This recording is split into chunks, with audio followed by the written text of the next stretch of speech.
Dear students, once again welcome back to in this lecture. Now we will learn the continuation part of geography revision. What are the types of an eclipse? Solar eclipse and lunar eclipse.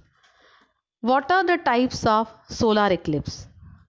Total solar eclipse, partial solar eclipse and annular solar eclipse. What are the types of lunar eclipse? Total lunar eclipse and partial lunar eclipse. What is solar eclipse? If the moon comes between the earth and the sun in a straight line on new moon day, the shadow of the moon falls on the earth and the sun becomes totally or partially invisible in the shadow zone. This condition is called the solar eclipse. What is lunar eclipse? On a full moon day, the moon's path of revolution passes through the thick shadow of the earth and the moon becomes totally or partially invisible. This condition is called lunar eclipse. What are tides? Tides are movement of sea water occurring daily and regularly.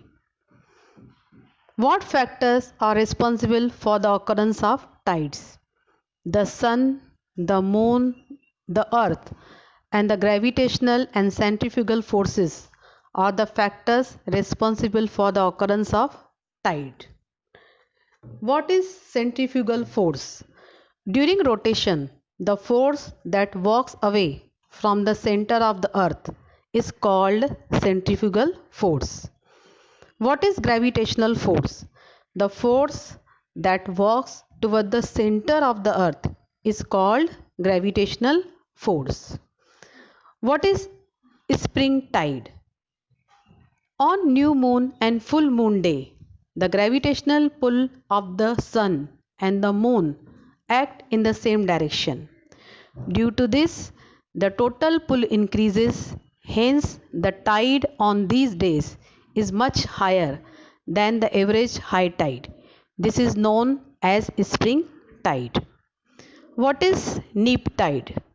While revolving around the earth, the moon makes a right angle with respect to the earth and the sun twice a month. This position occurs on the first and the third quarter of each month. On both these days, the forces of both the sun and the moon operate at right angles on the earth.